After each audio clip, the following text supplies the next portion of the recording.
Shalom Bapak Ibu Saudara, puji nama Tuhan. Tuhan berikan kita kesempatan sekali lagi untuk kita dapat berkumpul dan kita menyembah nama Tuhan. Kita mau persiapkan diri kita untuk kita sama-sama memberikan yang terbaik dalam hidup kita, untuk kita memuji dan memuliakan nama Tuhan. Mari kita mau sama-sama satu dalam doa. Allah Bapa yang baik yang bertahta dalam kerajaan surga, kami ucap syukur buat setiap kasih-Mu Tuhan, buat setiap penyertaan-Mu, buat setiap pembelaan-Mu, dan buat setiap anugerah-Mu yang telah Engkau curahkan bagi setiap kami ya Bapa. Kami bersyukur atas setiap rahmat-Mu Tuhan. Terima kasih Tuhan atas setiap pengorbanan-Mu yang telah Engkau berikan bagi setiap kami ya Bapa. Kami bersyukur kami punya Allah yang seperti Engkau, Allah yang begitu mengasihi kami, Allah yang begitu mencintai kami ya Bapa. Kamu berikan yang terbaik dalam hidup kami untuk memuji dan memuliakan nama-Mu Tuhan. Biarlah kuasa-Mu itu turun, melimpah dan mengalir atas setiap kami ya Bapa. Mengurapi setiap kami Tuhan, mulai dari tempat ini Tuhan, sampai kepada seluruh jemaat yang ada di rumah masing-masing ya Bapa. Urapan kuasa Roh Kudus-Mu itu tercurah atas setiap kami Tuhan. Biar kami rasakan hadirat-Mu, kami rasakan lawatan-Mu, dan kami rasakan pengurapan-Mu dalam kehidupan kami ya Bapa. Beracaralah Engkau di tengah-tengah kami dari awal, pertengahan hingga akhir ibadah ini ya Bapa. Biarlah kuasa Roh Kudus-Mu itu yang terus mengoreksi setiap kehidupan kami Tuhan. Terima kasih Yesus, terima kasih. Kami sudah berdoa dan mengucapkan syukur kami. Haleluya, amin. Haleluya. Shalom Bapak Ibu Saudara, puji nama Tuhan. Kalau Tuhan sudah berikan kesempatan yang terbaik untuk hidup kita, Bapak Ibu percaya bahwa Roh Kudus telah dicurahkan atas setiap kita. Amin, amin. Mari kita mau sama-sama pujikan pujian ini. Katakan Roh Kudus tercurah. Haleluya.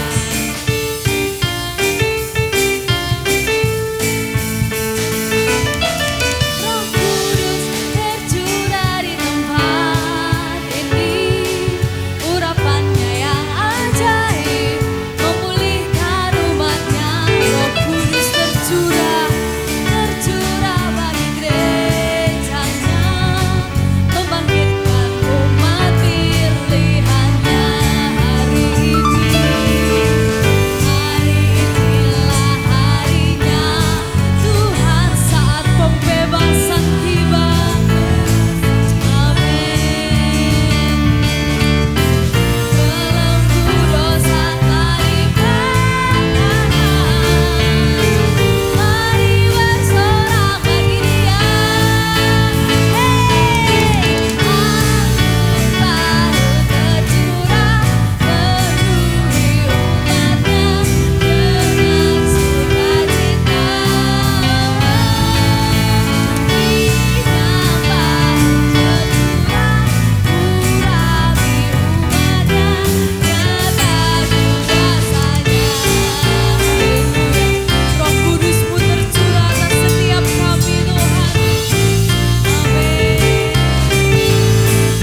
Puji nama Tuhan.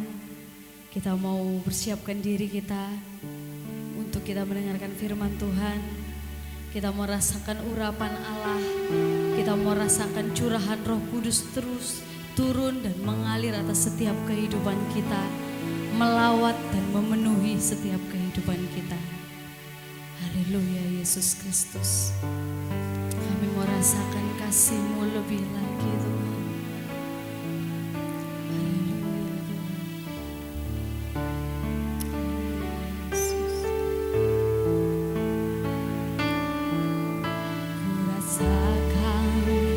Kasih-Mu Tuhan, ku rasakan kuasa-Mu Tuhan, ku rasakan kasih kuasa Roh Kudus, ku rasakan kehadiran.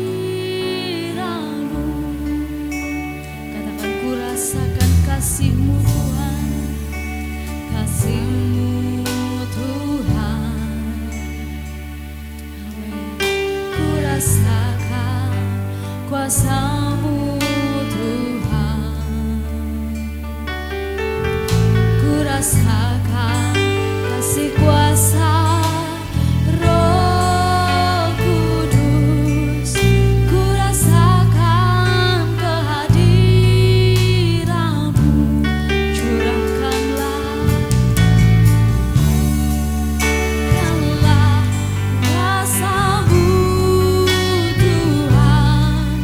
mujizat terjadi di tempat ini. Katakan curahkanlah, kanlah kuasa-Mu Tuhan. Mujizat terjadi sekarang ini. Kami mau rasakan kasih-Mu lebih dalam lagi Tuhan. Ku rasakan kasih-Mu Tuhan, ku rasakan kuasa-Mu Tuhan, ku rasakan kasih kuasa Roh Kudus-Mu, amin. Ku rasakan kehadiran-Mu, curahkanlah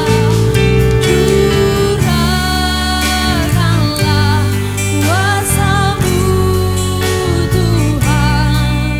Mujizat terjadi di tempat ini, curahkanlah,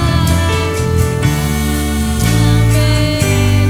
Kuasa-Mu Tuhan, mujizat terjadi sekarang ini. Katakan curahkanlah, curahkanlah kuasa-Mu Tuhan. Mujizat terjadi di tempat ini, curahkanlah, curahkanlah kuasa-Mu Tuhan.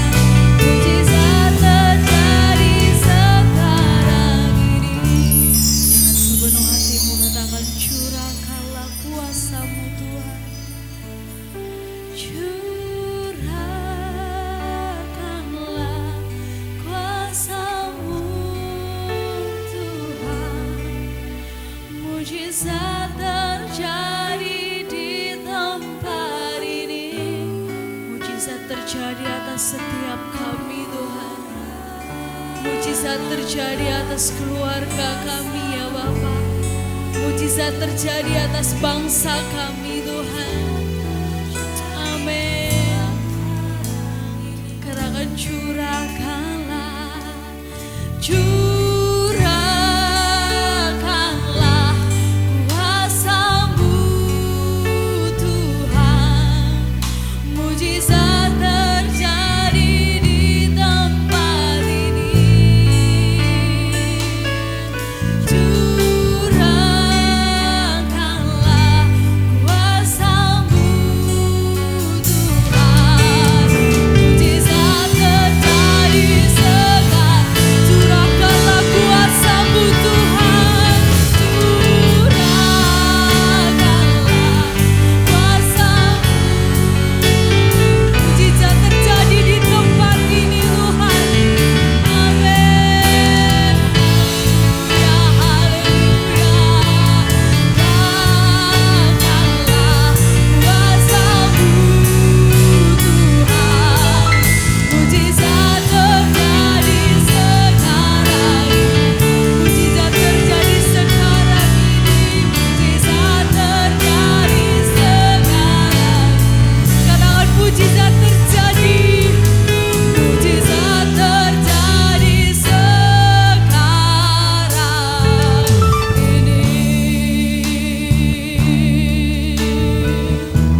setiap kami Tuhan.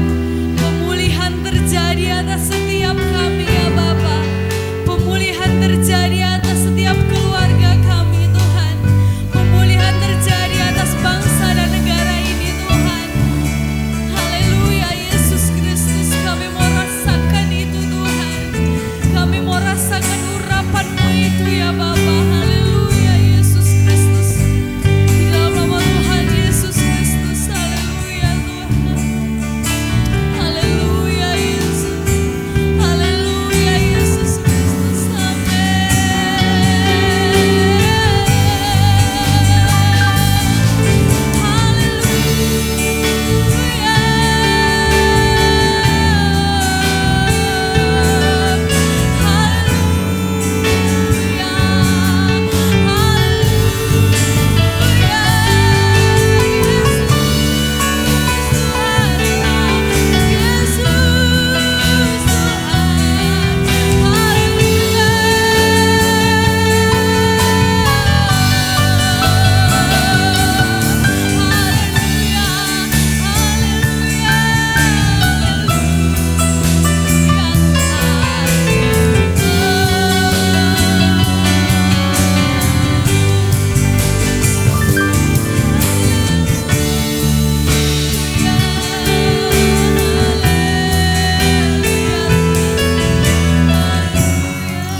Urapan-Mu itu terus mengurapi setiap kami ya Tuhan. Haleluya Yesus. Urapan-Mu mengalirlah, urapan-Mu jiwaku, urapan-Mu kuatkan rohku, urapan-Mu yang ku perlu, urapan-Mu mengalirlah,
yang ku perlu.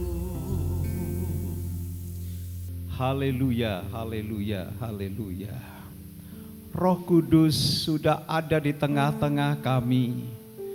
Kami membutuhkan urapan-Mu atas setiap anak-anak-Mu Tuhan dalam ibadah kami.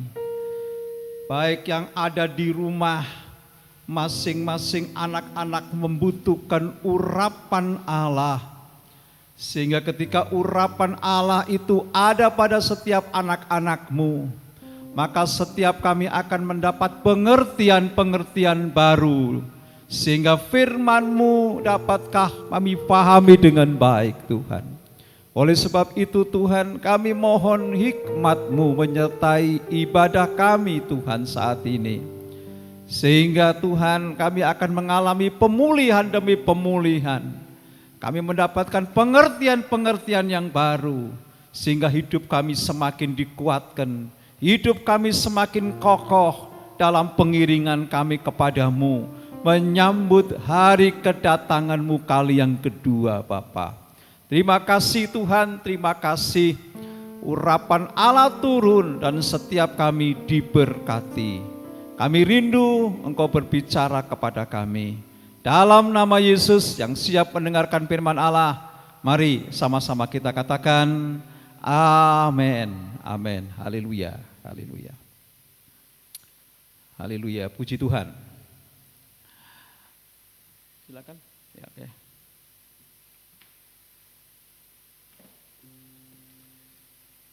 Salam sejahtera dalam kasih Tuhan Yesus Kristus. Bapak Ibu yang dikasihi oleh Tuhan, dalam ibadah kita saat ini kita masih berada di dalam tema kenaikan Tuhan Yesus ke sorga. Sungguh ini suatu yang luar biasa. Kalau kemarin kita beribadah telah memperingatinya, dan saat ini kita akan melanjutkan pemahaman bagaimana Tuhan memberikan pengertian-pengertian kepada kita tentang kenaikannya ke sorga. Saya akan ajak Bapak Ibu untuk membaca firman Tuhan yang terdapat di dalam Injil Lukas pasal yang ke-24. Akan kita membacanya pada ayat yang ke-50 sampai ayat yang ke-53, saudara. Injil Lukas pasal 24 kita akan membaca ayat 50 sampai 53. Oke. 24 ayat yang ke-50 sampai 53. Lalu Yesus membawa mereka keluar kota sampai dekat Betania. Di situ ia mengangkat tangannya dan memberkati mereka. Dan ketika ia sedang memberkati mereka, ia berpisah dari mereka dan terangkat ke sorga. Mereka sujud menyembah kepadanya, lalu mereka pulang ke Yerusalem dengan sangat bersuka cita. Mereka senantiasa berada di dalam bait Allah dan memuliakan Allah. Ya, saudara, inilah peristiwa Yesus naik ke sorga. Dikatakan ia membawa murid-muridnya itu keluar kota sampai dekat Betania. Setelah dia mengangkat tangannya memberkati mereka, maka Yesus terangkat ke sorga. Saudara, mereka bersuka cita dan mereka kembali ke rumah mereka dan senantiasa mereka berada di dalam bait Allah untuk memuliakan Allah. Haleluya. Saudara, kenaikan Yesus ke sorga sebenarnya adalah sebuah peristiwa perpisahan. Ya, sebuah peristiwa perpisahan. Tetapi perpisahan dikatakan di ayat ini, mereka berpisah dengan sangat bersukacita. Biasanya perpisahan itu berduka, saudara. Ini perpisahan kali yang kedua, saudara. Pertama kali Yesus ini berpisah dengan mereka tatkala mereka ini dipisahkan dari kematian. Waktu itu murid-murid Tuhan tidak siap untuk ditinggalkan. Masih banyak mereka yang belum mengenal sosok Yesus itu dengan baik. Makanya ketika ditinggalkan lewat kematiannya, murid-murid Tuhan ini kocar-kacir. Ia mengalami banyak hal yang sungguh sangat begitu menyedihkan, saudara. Bahkan iman mereka saja sepertinya tidak seperti yang diharapkan oleh Tuhan. Ini, saudara. Tetapi pada perpisahan kali yang kedua ini, ketika ia terangkat ke sorga, saudara ya, terlebih dahulu Tuhan telah memberikan pemahaman-pemahaman kepada mereka selama 40 hari. Yesus senantiasa menunjukkan kepada mereka tentang dirinya yang memiliki kuasa, tentang dirinya yang dibangkitkan oleh Allah, tentang dirinya yang luar biasa itu. Disampaikan selama 40 hari itu kepada mereka, saudara. Haleluya, haleluya. Ya. Saudara, ini perpisahan kali ini bukan perpisahan yang menyedihkan, tapi perpisahan yang memberikan sukacita. Ya. Di ayat 52 mereka berkata, lalu mereka pulang dengan bersukacita. Perpisahan yang memberikan sukacita yang besar. Mengapa? Mengapa perpisahan ini membawa sukacita, saudara ya? Ini tentu ada sesuatu. Nah, saudara, perpisahan membawa sukacita karena mereka sudah mengerti bahwa perpisahan ini memiliki sebuah prospek yang begitu luar biasa. Saudara, ada beberapa hal yang kemarin saya sampaikan, saudara, mengenai Yesus yang naik ke sorga. Justru mereka telah memahami dengan baik ketika Yesus naik ke sorga, saudara, ia melintasi awan. Dan imam besar itu nyata. Hanya imam besar yang melintasi langit, segala langit. Jadi mereka bersukacita pertama karena Yesus sendiri berdiri sebagai imam besar. Ya, bukan cuma itu saja. Ya, saudara, ada 3 hal yang menyebabkan mereka ini begitu sukacita. Yang pertama karena punya seorang penolong, punya seorang penghibur. Yang pertama. Yang kedua, Roh Kudus dijanjikan, dicurahkan atas mereka. Sehingga mereka ini memiliki kuasa di dalam apa yang dikerjakannya. Mereka memiliki kuasa, mereka memiliki sesuatu yang lebih daripada pelayanan orang-orang Farisi, saudara. Ini.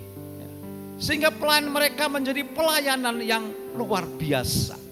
Dan yang ketiga dikatakan, Yesus akan datang kembali.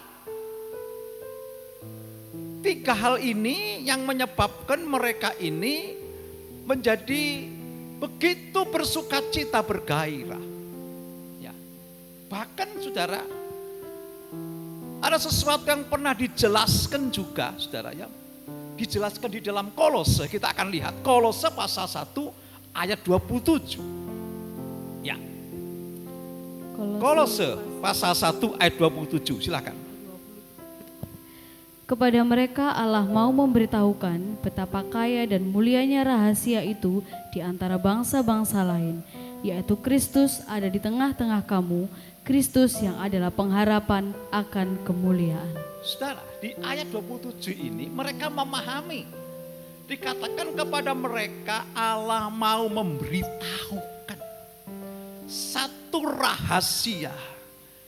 Betapa kaya dan mulianya rahasia itu. Apa itu, saudara? ketika dia naik ke sorga, sesungguhnya, ya, dikatakan di sini, Kristus memang tidak bersama dengan mereka. Tapi Kristus yang dalam rupa roh itu ada di tengah-tengah mereka. Dan tinggal di dalam mereka. Tinggal bersama dengan mereka. Ini yang mereka pahami. Sehingga kepergian Yesus sesungguhnya tidak merubah hubungan mereka dengan Allah. Tetap begitu dekat. Inilah yang menyebabkan mereka ini menjadi tidak takut, tidak cemas. Bahkan mereka bersukacita. Ya. Dan satu lagi yang begitu luar biasa. Karena yang naik ke sorga, yang selama ini belum mereka pahami dengan baik, mereka boleh mengerti. Ya. Beberapa setelah Yesus meninggalkan mereka, mereka boleh mengerti lebih kokoh lagi imannya. Karena apa? Karena yang meninggalkan dia itu, gurunya itu adalah Raja segala raja. Tuhan di atas segala Tuhan. Dia Raja yang berkuasa di seluruh bumi ini. Di sorga dan di seluruh bumi. Sebab itu mereka, oh sungguh luar biasa. Saudara, pemahaman ini murid-murid bersukacita. Tetapi kita orang-orang akhir zaman, ketika melihat pemahaman ini kita juga bersukacita. Wah, luar biasa. Kita tidak akan pernah mengalami ketakutan seperti para murid itu, saudara. Ini. Jadi mereka kembali dan mereka tinggal dalam rumah Tuhan itu senantiasa dalam bersukacita. Saudara, kalau kita melihat di dalam kitab Para Rasul pasal 1 ayat yang ke-11, itu disebutkan ada 2 orang malaikat yang berkata. Dan berkata kepada mereka, Ya. Hai orang-orang Galilea, Ya. mengapakah kamu berdiri melihat ke langit? Yesus ini yang terangkat ke surga meninggalkan kamu akan datang kembali dengan cara yang sama seperti kamu melihat dia naik ke surga. Ya, ini yang dikatakan. Itulah sebabnya mereka juga bersukacita karena itu. Jadi mereka ini memiliki sebuah pengharapan untuk bisa ketemu dengan gurunya. Untuk bisa ketemu dengan Raja segala raja itu, saudara. Ini. Dan kalau kita melihat ini, inilah perjalanan kehidupan orang-orang percaya. Mulai daripada zaman itu, gereja yang pertama. Dan perjalanan mereka hidupnya pun sampai sekarang ini merupakan perjalanan di dalam iman. Karena apa?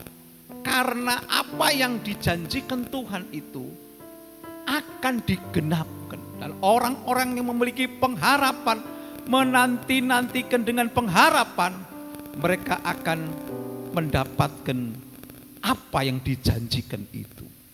2 Korintus 5 ayat 7 mengatakan, mereka tidak hidup karena melihat, tapi mereka hidup karena iman.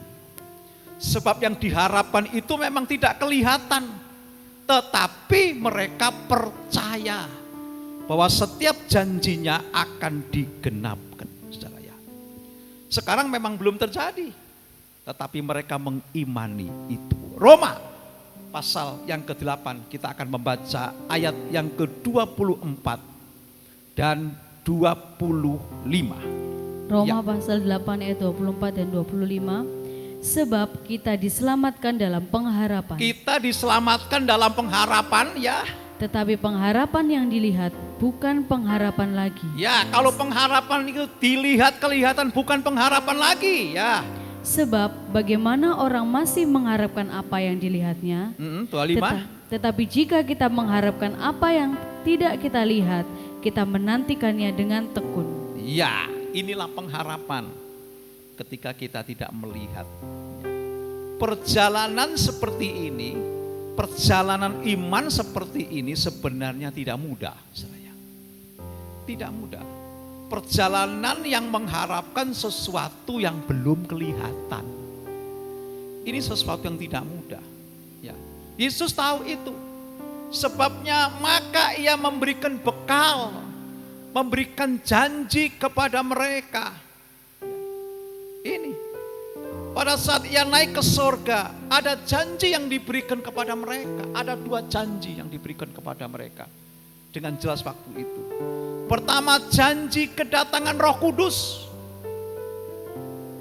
Yang kedua, janji kedatangannya kembali.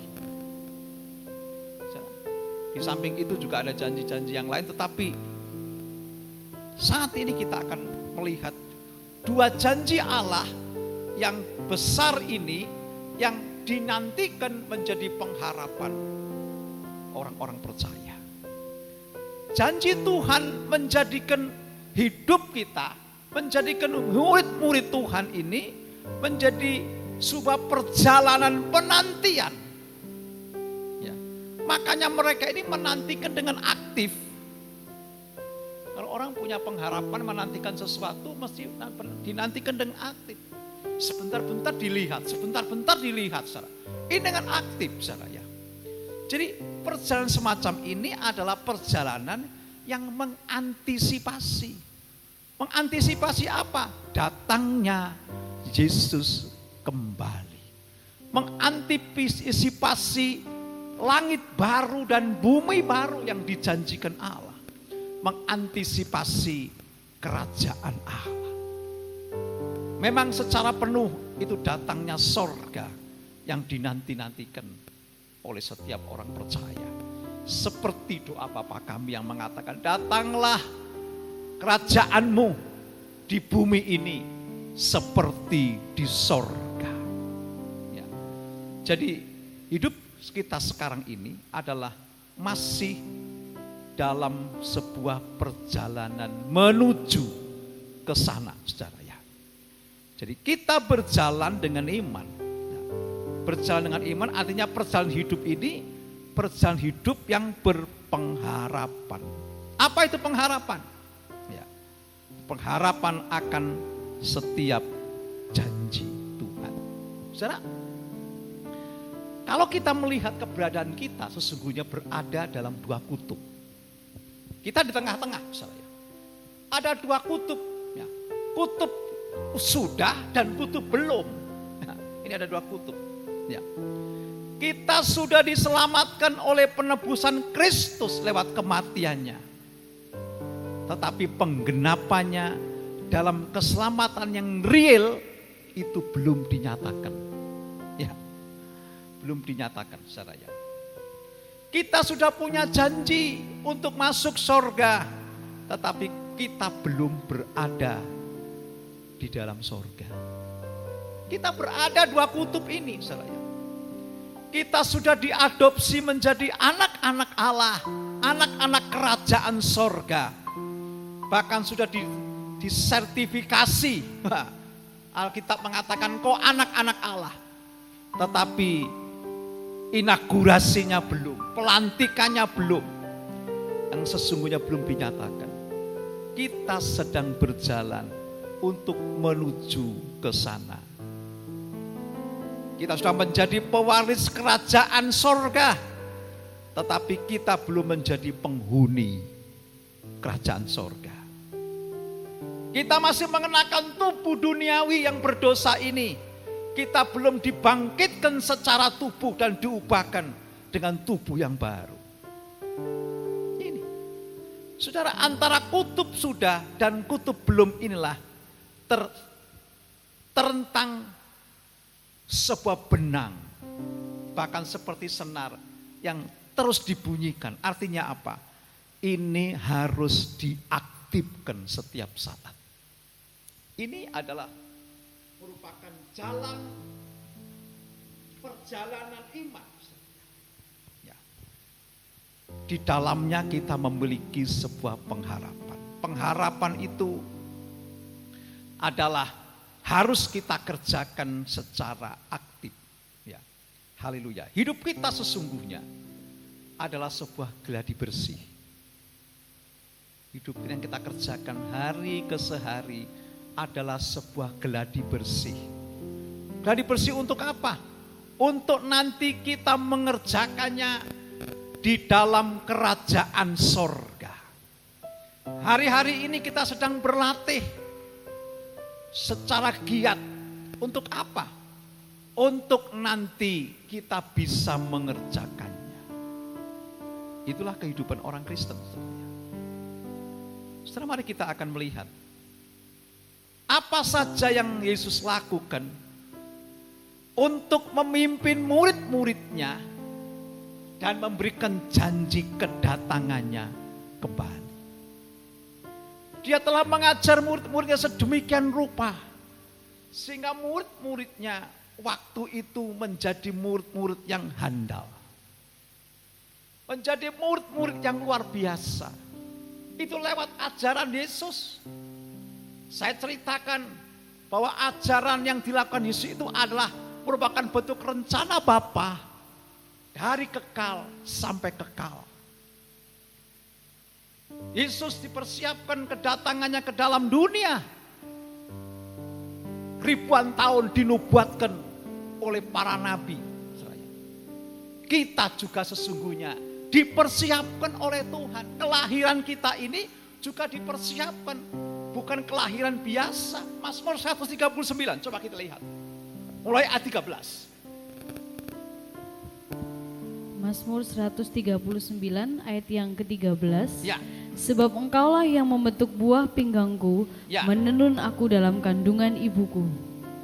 Ayat ke-14. Aku bersyukur kepadamu oleh karena kejadianku dahsyat dan ajaib. Ajaib apa yang kau buat, dan jiwaku benar-benar menyadari. 15. Tulang-tulangku tidak terlindungi bagimu, karena aku dijadikan tempat yang tersembunyi, dan aku direkam di bagian-bagian bumi yang paling bawah. 16. Matamu melihat selagi aku bakal anak, dan dalam kitabmu semuanya tertulis hari-hari yang akan dibentuk, sebelum ada satupun daripadanya. Cukup. Jadi di sini kita bisa melihat. Sesungguhnya apa yang Tuhan lakukan terhadap Yesus pribadi anaknya, itu pun juga dilakukan kepada kita. Sebab kita juga anak-anak Allah. Itu dilakukan. Apa yang dilakukan Yesus di dunia merupakan sebuah perjalanan hidup yang luar biasa. Kelahirannya dipersiapkan, dinubuatkan. Kita juga dipersiapkan. Ditenun dalam kandungan ibu. Nah, saudara, rencana kelahiran itu, bahkan kelahirannya pun sudah ditentukan. Kelahiran ditentukan oleh seorang kepada seorang perawan yang bernama Maria. Begitu luar biasa. Dan kehidupan kita anak-anaknya ini juga harus mengalami apa yang seperti dialami Yesus. Yang kedua, kalau dia dilahirkan sebagai Allah dalam wujud Allah yang sesungguhnya memiliki kuasa, dia turun sebagai manusia. Seperti manusia tidak berdaya. Kita pun sebagai anak Allah, sebagai manusia, dinaikkan di derajat menjadi anak-anak Allah. Anak Allah yang luar biasa. Kalau Yesus dilahirkan, kita pun juga harus dilahirkan untuk menjadi seorang anak Allah. Dengan cara apa? Dilahirkan baru. Tanpa kelahiran baru kita tidak akan dapat menjadi anak-anak Allah. Saudara, di samping itu, setelah kelahiran Yesus mulai dewasa memasuki pelayanannya. Demikian juga kalau kita sudah menjadi anak Allah dilahirkan baru, saudara. Kita ini layak untuk melayani Tuhan. Saudara ini. Dan kalau kita melayani Tuhan, tentu banyak persoalan yang akan dihadapi. Penderitaan-penderitaan seperti yang dialami oleh para murid Tuhan. Itulah sebabnya Dia melengkapi kita dengan Roh Kudus. itu akan memampukan kita. Di samping itu, Yesus mulai mengalami tahap berikutnya adalah ia mengalami harus mati dia. Ini tahap berikutnya. Kita pun sebagai anak-anak Allah yang dipersiapkan, kita juga harus mati kalau kita ingin mengikuti rencana Bapa. Kita harus juga mati. Yesus mengalami penderitaan. Paulus mengatakan begini, yang kurindukan adalah mengenal kuasa kematian Yesus, kuasa kebangkitan Yesus, dan aku akan mengikuti kematian Yesus supaya aku mendapatkan kebangkitannya. Ini yang dirindukan oleh Rasul Paulus. Jadi kematian harus menjadi milik kita. Kalau kita tidak pernah mengalami kematian, saudara ya, kita tidak akan pernah mengalami kebangkitan. Ini. Oleh sebab itu setiap kita harus mengikuti apa yang menjadi teladan daripada Kristus. Kita harus mengikuti ini, saudara. Maka kebangkitan akan menjadi milik kita kalau kita mengalami kematian. Setiap kita orang-orang percaya harus mengalami kematian. Kematian. Semua perbuatan-perbuatan lama kita dimatikan.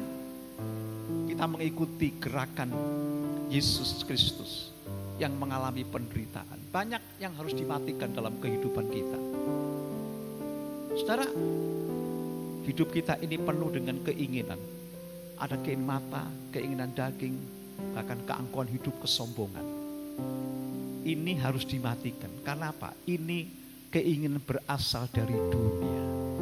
Dan kalau kita ingin masuk ke dalam kebangkitan Kristus, maka kita harus mengalami kematian dulu. Tanpa kematian, kita tidak akan mengalami kebangkitan. Setiap orang percaya perlu mengalami tahap demi tahap. Saudara, inilah contoh perilaku yang dikerjakan Yesus untuk menjadi teladan bagi kita. Ya, saudara, ini teladan yang luar biasa. Saudara, dengan apa yang dikerjakan itu sesungguhnya Bapa ingin membawa kita untuk masuk sebuah janji yang luar biasa. Setelah kematian, apa yang dialami Yesus? Dia dibawa naik ke sorga oleh Bapa. Tujuannya apa di sini? Ini berbicara tentang persekutuan, ini berbicara tentang keintiman. Dan kalau kita ingin masuk ke dalam tahap yang difinalkan oleh Allah, yaitu tahap nanti dia akan datang dalam janjinya, datang kembali setelah naik ke sorga. Sudah, kita harus mengalami tahap ini, misalnya. Setelah mengalami tahap-tahap seperti itu, kita harus mengalami terakhir hidup dalam keintiman bersama dengan Tuhan. Ini. Dan kalau keintiman ini sudah menjadi bagian milik kita, maka kita siap untuk menantikan kedatangan Tuhan kali yang kedua. Kedatangan Tuhan kali yang pertama, itu banyak orang yang tidak tahu. Mereka berpikir Tuhan datang itu dengan pasukannya. Pasukan beribu-ribu pasukan. Tetapi dia datang bukan dengan kuasa, tetapi dia datang dalam rupa bayi kecil yang tidak berdaya. Maka semua orang tidak mengerti. Tidak mengerti. Janji Allah yang kedua, dia akan datang itu di dalam kebesarannya. Mungkin kita juga akan tidak paham nantinya. Karena kedatangan Tuhan dikatakan seperti pencuri. Dan hanya orang-orang yang menantikan dengan serius, tekun berdoa, ada roh di dalamnya, dan melakukan seperti apa yang dilakukan Tuhan, seperti Yesus lakukan, mempersiapkan dengan baik, maka ia akan menjadi orang-orang yang tidak akan pernah merasa kedatangan Yesus seperti pencuri. Enggak. Karena setiap kedatangan Yesus, kedatangan anak Allah yang besar itu terkoneksi dengan kehidupan kita yang hidup intim dengan Dia. Saudara, para murid waktu itu telah mengalami apa yang seperti Yesus lakukan ini. Mereka mengalami ini, mengalami penderitaan, mengalami lahir baru, mengalami penderitaan, mengalami aniaya, sampai akhirnya mereka mati. Tapi mereka mati dalam kekuatan besar. Tidak ada satu rasul pun yang mati tanpa gelar martir. Saudara, kalau kita melihat betapa mereka mati itu dibunuh. Ya. Petrus, Filipus, Bartolomeus, Nathanael itu matinya disalib terbalik. Ada yang digoreng hidup-hidup, itu Rasul Yohanes. Ada yang tusuk dengan pedang, ada yang dirajam. Semuanya mati dengan berani. Kenapa? Sebab mereka tahu ada sesuatu yang luar biasa yang dijanjikan oleh Tuhan. Mereka tidak takut mati. Bahkan Paulus ngomong mati adalah keuntungan. Kalau aku di dalam Tuhan. Ini. Oleh sebab itu saudara, apabila kita lebih serius melakukan apa yang dilakukan Yesus dalam hidup kita, itulah sebagai bentuk janji Allah dalam menantikan kedatangannya. Dia telah melakukan banyak hal, saudara ya. Mulai kelahirannya, mulai dalam pelayanannya, mulai penderitaannya, mulai dia mati, bangkit, ya, lalu naik ke sorga, dan yang terakhir dia akan datang kembali. Dan orang-orang yang menyiapkan diri adalah orang-orang yang telah mengalami apa yang Tuhan lakukan dalam hidupnya. Haleluya. Oleh sebab itu, apabila kita telah melakukan apa yang diteladankan Yesus, kita akan dilayakkan menyongsong Tuhan dalam kedatangannya yang besar. Haleluya. Haleluya. Oleh sebab itu, mari di dalam kesempatan ini, meskipun saya belum menyampaikan secara tuntas tentang kedatangan Tuhan, tapi biarlah persiapan-persiapan yang kita lakukan hari-hari ini adalah seperti yang dilakukan Yesus, semata-mata dalam rencana Bapa yang sempurna. Biarlah apa yang saya sampaikan ini menjadi berkat buat kehidupan kita. Tuhan Yesus memberkati kita. Kita akan angkat sebuah pujian yang berjudul Maranatha. Ya. Haleluya. Kita akan mengakhiri ibadah kita. Saya undang pelayan musik, singer untuk maju ke depan.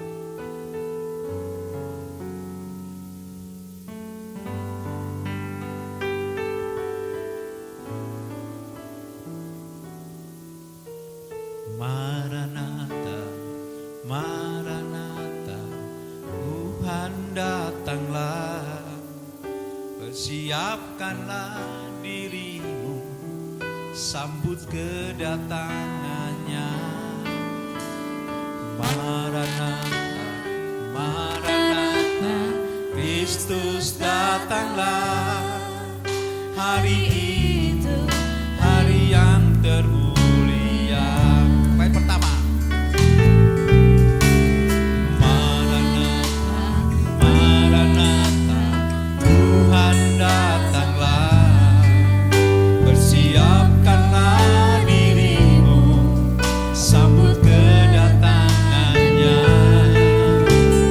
Maranatha, Maranatha, Kristus datanglah. Hari ini,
Tuhan,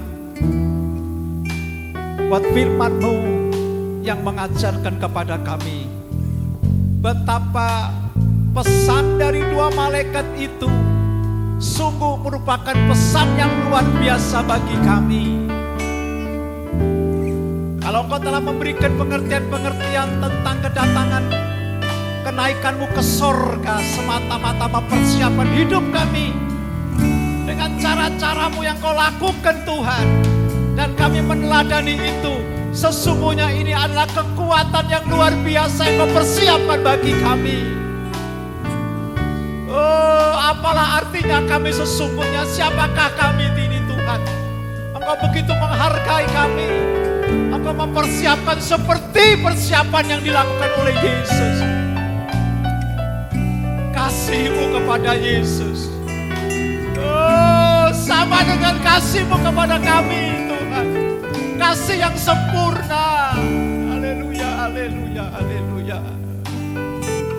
Engkau sungguh sangat mengasihi kami. Itulah sebabnya Bapa, tanpa kekuatan dari Allah, tanpa bimbingan dari Engkau, tanpa pemahaman dari-Mu Tuhan, kami tidak akan mampu Tuhan. Kami seringkali melakukan apapun Tuhan, karena kami mempunyai keinginan sendiri Tuhan. Oh, terima kasih, terima kasih, terima kasih Tuhan, terima kasih. Janji-Mu Engkau akan datang kali yang kedua, dan kami harus menyiapkan diri dengan sungguh-sungguh Tuhan. Orang yang menyiapkan diri menantikan kedatangan Tuhan akan diperbaharui kuatnya. Dia akan seperti burung nasar yang terbang tinggi tidak pernah Tuhan.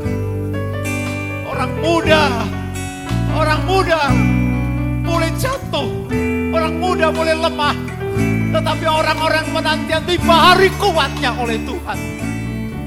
Terima kasih Tuhan, terima kasih. Terima kasih Bapa, terima kasih. Terima kasih. Terima kasih. Murid-murid-Mu menantikan Engkau. Menantikan dan melakukan apa yang Kau ingin mereka lakukan. Mereka melakukannya dengan sungguh-sungguh. Mereka tidak takut mati. Mereka melihat janji yang lebih daripada kematian. Janji yang dahsyat itu lebih dari segala-galanya. Kemurahan Allah itu, anugerahnya lebih dari hidup Tuhan. Terima kasih Tuhan, terima kasih. Kau lihat jemaat-Mu hari-hari ini Tuhan, dalam keadaan kami terhimpit oleh berbagai macam persoalan hidup, berbagai macam kebutuhan hidup, sehingga kami lupa untuk menanti ketuhanan kali yang kedua. Oh, dalam kesempatan ini, dalam perayaan kenaikan-Mu ke surga, pesan itu mulai timbul kembali, dan kembali kami dibangkitkan untuk kami memahami Yesus segera datang dan kami harus mempersiapkan diri. Terima kasih Tuhan. Terima kasih Tuhan, terima kasih. Berikan tetap semangat kepada kami untuk hari-hari ini rindu kepada rumah yang Kau persiapkan. Terima kasih, kami berdoa Tuhan untuk jemaat Tuhan yang hari-hari ini lemah, hari-hari ini dalam keadaan kurang sehat, hari-hari ini mengalami penderitaan, mengalami persoalan-persoalan yang dapat terhimpit, dilepaskan Tuhan. Kami doakan mereka dalam nama Yesus. Kau jamah dan berikan pertolongan. Yang sakit jamah berikan kesembuhan Tuhan. Yang kurang setia berikan kesetiaan untuk siap menantikan kedatangan-Mu kali yang kedua. Kami juga berdoa Tuhan untuk bangsa dan negara kami. Hari-hari ini Tuhan, penyakit menular merajalela. Oleh sebab itu kami menyerahkan ke dalam tangan Tuhan. Tanpa pertolongan-Mu kami tidak bisa berbuat apa-apa Tuhan. Kami menyerahkan persoalan ini ke dalam tangan Tuhan.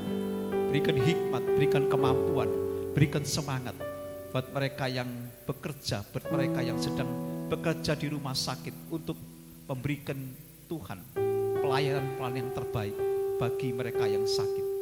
Terima kasih Bapa di surga, terima kasih. Malam ini Tuhan, melalui ibadah kenaikan-Mu ke surga, kami diberkati oleh firman Allah. Dan kami ingin lebih jauh, lebih memberkati kami. Kalau sebentar kami hendak mengakhiri ibadah kami, persiapkan berkat-berkat untuk kami. Terima kasih Tuhan. Saudara, mari kita mengangkat tangan. Kita akan mohon berkat daripada Tuhan. Haleluya. Saudara-saudara yang kekasih, terimalah berkat, terimalah rahmat, terimalah anugerah, terimalah cinta kasih yang datang dari Allah Bapa di sorga. Di dalam putranya Tuhan Yesus Kristus dan kuat kuasa Roh Kudus yang akan tinggal dan tinggal dalam hidup kita. Dan berkat-Mu itu nyata atas kehidupan kami setiap jemaat-Mu. Mulai saat ini sampai Maranatha, Yesus datang yang kedua kali menjemput kita di awan-awan permai.